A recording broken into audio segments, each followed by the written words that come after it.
Grønland er ikke til salg. Grønland vil ikke ejes af USA. Grønland vil ikke styres af USA. Grønland vil ikke være en del af USA.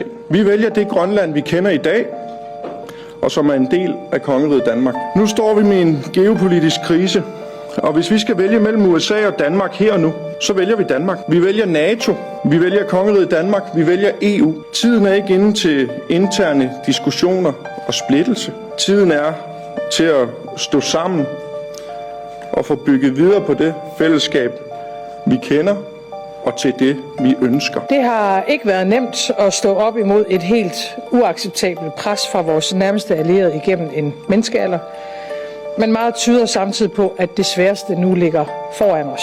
Det her handler ikke kun om Grønland eller om kongeriget. Det handler om, at man ikke skal kunne ændre grænser med magt, at man ikke kan købe et andet folk. Og det handler om, at små lande ikke skal frygte store lande. Det er derfor, vi klart siger fra. Og det er derfor, at mange allierede gør det samme i Norden, i Europa og i resten af verden.